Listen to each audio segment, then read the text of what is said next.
In the Philippines, I met with Joy Belmonte, a local elected leader in one of the cities in Metro Manila. My name is Joy Belmonte. I am the mayor of Quezon City, Philippines. Quezon City is the most populated city in the country with over 3.1 million residents, and we are the home of the Grow QC program. The city, located in 17,000 hectares of land, accounts for one-fourth of the whole metropolis. It is the home of the Philippine House of Representatives, top universities, and sprawling malls and business centers. One would not think that a congested city like this is also home to hundreds of sustainable urban farms seeking to provide healthy food and livelihood to thousands of people. We are here in Sunnyvale Farm in the middle of the most populous and largest city in the Philippines, Quezon City. This is just one of the hundreds of farms being managed by the local communities as well as the local government here, which ultimately aim to fight climate change, promote sustainability, promote self-sufficiency, and zero hunger. This idea was born out of the pandemic when there were lots of people unemployed and could barely make ends meet. In 2020, at the height of COVID-19 lockdowns, the city launched the Grow QC program in response to the lack of food supplies. But years later, it is now considered a best practice at scaling urban farming to an astronomical level to help achieve food security. Well, Grow QC is our food security program, and its objective was really to address some of the problems that we encountered during the pandemic. Namely, the fact that we had to look after the needs of around 4 million people. I say 4 million because there were a lot of transients that were stranded in our city during the time of the lockdown. And during that time, we were in a problem with the rest of the mayors of Metro Manila with regards to procuring food supplies to feed our people. The issue of growing vegetables is intertwined with climate change, and we're also very big on the issue of climate change. But we initially started the Joy of Urban Farming program in 2011, not only as a hunger mitigating measure and as a way to provide livelihoods for our people, but also as a way to address climate issues, because we know that locally grown vegetables would then mean the reduction of trucks that would be bringing food to our city, vegetables to our city that are emitting carbon emissions. No? So that was the basis of Grow QC. No? Now, the food security program is important because we do know that poverty still exists in our city. Around 3.5% of the city's population are considered poor or those unable to eat 3 square meals a day. And the program seeks to address that by providing less fortunate people with free nutritious vegetables and fruits, according to one of the Sustainable Development Goals.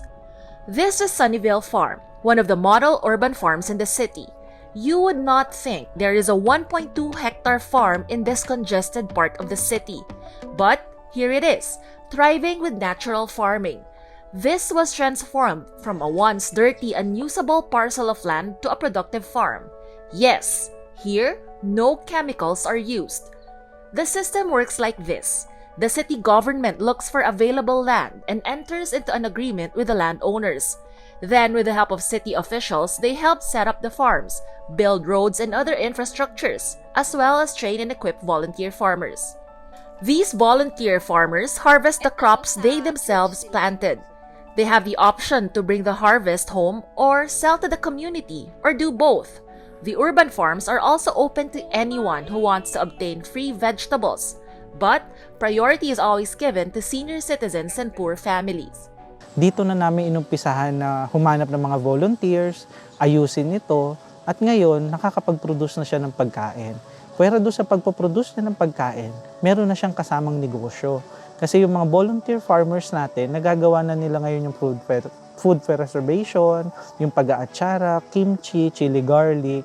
Meron na rin kaming hayupan ngayon na nakakatulong para magkaroon ng livelihood yung ating mga farmers. Ang naging pinaka-usapan kasi dito sa loob ng farm, kung gaano ka kasipag, yun yung magsasabi kung gaano kadami yung i-harvest mo. Kasi kung gaano karami yung matanim mo, gaano din kadami yung ma-harvest mo. Plus, meron tayong mga income generating projects, meron tayong pag-aalaga ng hito, meron tayong pagma-mushroom, meron tayong pagra-rabbit. Mga income generating projects yan ng ating mga farmers sa tulong ng private company katulad ng Concentrix. Sila kasi yung nagpondo niyan. Ngayon, striving na siya, kumikita na ng maigi. Meron silang certain amount na babayaran doon sa kanilang grupo para kunin yung isang produkto. Tapos, papatungan na lang nila yon para may tubo silang pansarili. At yung bibayad naman nila doon, yun yung pinapaikot ng grupo para makabili ulit ng mga kailangan doon sa isa pang cycle ng pag-aalaga. One of the original farmers here is Tatay Tony Espenido, a 58-year-old stroke survivor. A former overseas Filipino worker, he lost his job during the pandemic and had to return to the Philippines. So nagkaroon ng pandemic ng time na yun, so i-close na namin tindahan. So, yun na lang. Saka naman dumating ito, tama-tama ba? Yung parang ng tadhana. Ayun. So nag-volunteer kami rito, walang sahod. Kung ano ang aming tinanim, ani namin. So ang ginagawa naman namin sa ani, binamimigay sa kapitbahay kasi hindi na kaya eh. Sa dami ba? Sa dami, ang plot ko dati mahigit kulang-kulang 20 plots. So ang isang plots niyan, nag-harvest kami ng almost 20 kilos. Halimbawa, pichay. So ay kung sa 10 lang, di 200 kilos, paano namin, hindi namin kayang talagang ipamigay o ibenta. Malaking tulong po kasi biro mo, hindi na kami nangungupahan ng pagtataniman. Di ba? Andyan na. Kumbaga, yung mga seedlings, bigay din sa amin. Kumbaga kami lang mag-aalaga, magdilig, hanggang sa lumaki, hanggang sa ma-harvest. So pag harvest time na, ito nang pera na ito pera. So yun. Ibinibenta namin yung mga nabibinta, so malaking bagay na yun. Some of the women volunteer farmers belong to the nearby Catholic Church. Their harvests are mostly used for the church's feeding program for children. The excess harvest are then sold and are divided among themselves. The farm is also exploring urban bee farming in the bid to expand the income-generating options of the farmers and also enhance the health of the farm. After 3 years since its launch, the Grow QC program has now expanded to include a circular economy, a model of production and consumption which involves sharing, leasing, reusing, repairing, refurbishing, and recycling existing materials and products as long as possible. In some markets in the city, the government built rapid composting machines where waste products will be turned into compost, which will then be used as fertilizer in the urban farms. The wastes of livestock farms in the city are also used as fertilizers instead of just throwing them away, which could be a source of pollution. In short, the wastes are not wasted. I believe climate change is a global issue. It is an issue together with a few other issues like gender equality, for example, that the whole world has to zero in on. So it's not just the problem of a few countries, it's the problem of everybody. And the Philippines is one of the top 10 countries that is affected most by climate disturbances or climate change. No? And I believe that we have a moral responsibility, not just Quezon City, but every country, every city has a moral responsibility to do its part to address the climate crisis. And I believe Quezon City, more than any other city, has that moral obligation, being the largest city in the country. Therefore, we know that if we're able to create an impact in our city, we are already creating an impact in our country, just given the sheer size and the volume of our city. The program, still in its early stages, has already received numerous local and international awards, including the Galing Pook Award, a prestigious body that recognizes innovative practices by local government units. It was also a finalist for the C40 Cities by the Bloomberg Philanthropies Awards.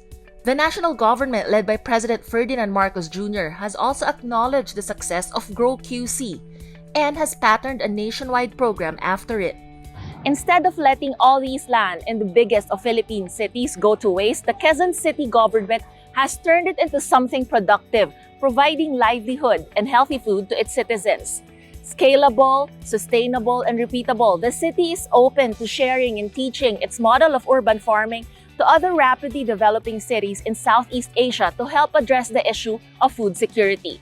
Grow QC program has planted the seeds of self-sufficiency and productivity, all while addressing the problems of climate change, poverty, and joblessness. Quezon City is truly an example of the best practices in ASEAN, really an epicentrum of growth. Camila Lamia, See Today, Philippines.